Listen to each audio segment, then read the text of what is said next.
요즘 시장에서 가장 핫한 재테크 정보 남들은 어떻게 하는지 궁금하셨죠? 손에 잡히는 재테크에서 꽉꽉 채워 알려드립니다. 네, 오늘 배혜미 설계사님 전화 연결되어 있습니다. 설계사님 안녕하세요. 안녕하세요. 네, 안녕하세요. 네, 오늘 어떤 재테크 소식인가요? 네, 은행권이 신용대출 평균 점수를 지속적으로 올리고 있습니다.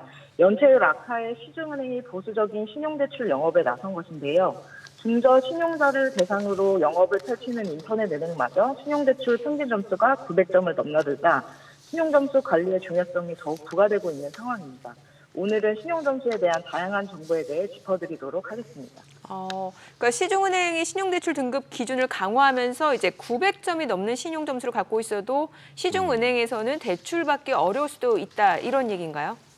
네, 그렇습니다. 부동산 프로젝트 파이낸싱 부실, 고금리 장기화 등으로 연체율이 오르면서 은행들이 건전성 관리를 위해 신용대출에 적용하는 등급 기준을 강화했기 때문입니다. 16일 은행연합회에 따르면 지난 5월 국내 5대 은행에서 신용대출을 받은 사람의 평균 신용점수는 922.6점으로 지난해 말보다 18.8점 높아졌습니다. 중저 신용자를 주로 취급해야 하는 인터넷 은행도 급증하는 연체율 탓에 대출 문턱을 높이고 있는데요. 한국은행의 금융안정보고서에 따르면 지난 4월 말 인터넷 은행의 연체율은 0.85로 은행권보다 2배 이상 높았다는 것입니다. 이에 인터넷 은행 3사 가계신용대출 평균 취급 점수는 지난 5월 896점으로 전월 대비로는 7점 하락했으나 6개월 전과 비교해 40점 넘게 올라 중저 신용자는 사실상 시중은행 대출 이용이 어려워졌습니다.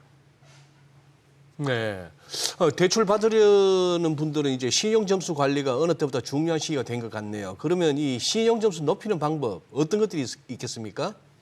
네, 신용점수 조회와 관리는 토스나 뱅크샐러드 서민금융진흥원 앱에서 신용관리 마이데이터를 활용해 볼 수 있습니다. 2011년 이전에는 신용점수 조회를 하는 것이 등급에 영향을 끼쳤었는데요. 이제는 영향을 끼치지 않는 것으로 바뀌었기 때문에 오히려 이런 핀테크 앱을 자주 확인해 건전성을 잘 챙기시는 게 좋을 것 같습니다. 또한 일상에서 신용점수 올리는 방법으로는 우선 신용카드와 체크카드를 활용해 신용점수를 올리는 방법이 있는데요.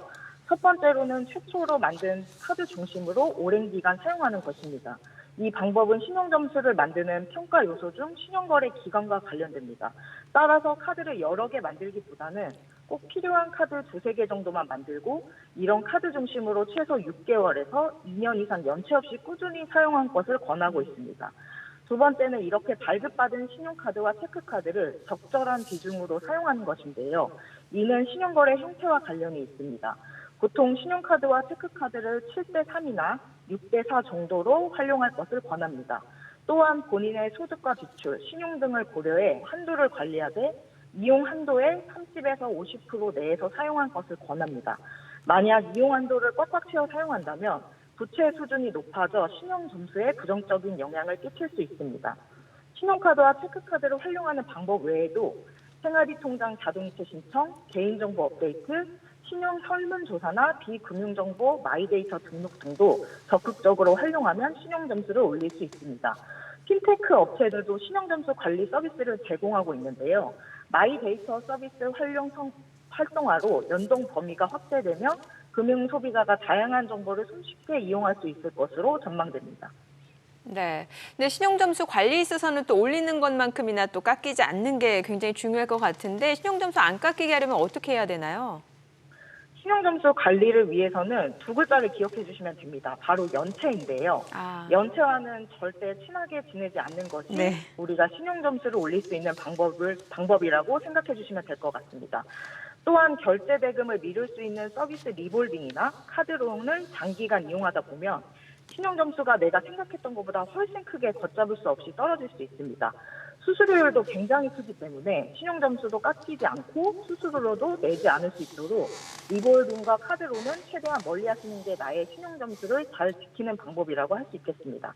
뿐만 아니라 연체 대금을 상환했을 시 내역이 바로 사라지는 게 아니라 일정 기간, 그러니까 5년에서 최장 10년까지도 이 내역이 남아있으니 주의하시는 게 좋겠습니다. 네, 설계사님, 만약에 이 부정확한 신용평가로 신용점수에 불이익을 받았다. 그렇다면 혹시 이거 점수 삭제나 아니면 재산출 요구할 수 있습니까? 네, 네, 지난 2020년 8월부터 개인이 은행 등을 상대로 개인 신용평가 결과 등에 대한 설명을 요구하고 이의제기를 할 수 있는 권리인 개인 신용평가 대응권 시행에 들어갔습니다. 구체적인 내용을 보면 개인이 설명을 요구할 수 있는 사항은 신용정보업 감독 규정에 따른 신용평가 결과, 신용평가 기초정보, 반영 비중 등인데요. 금감원은 지난 4월 3일부터 개인 신용평가 대응권을 개인 신용평가사나 누리집과 앱에서 신청할 수 있도록 했으며 신용평가 관련 상세 정보도 쉽게 확인할 수 있도록 조치했습니다. 상세 정보 가운데 잘못된 내용이 있으면 정정 또는 삭제를 요청하고 신용평가 재산출도 요구할 수 있고 또 통신료 성실 납부 기록 등 본인에게 유리한 정보를 신용평가사에 추가로 제출할 수도 있습니다. 네, 오늘 내용 잘 들었습니다. 고맙습니다. 네, 감사합니다.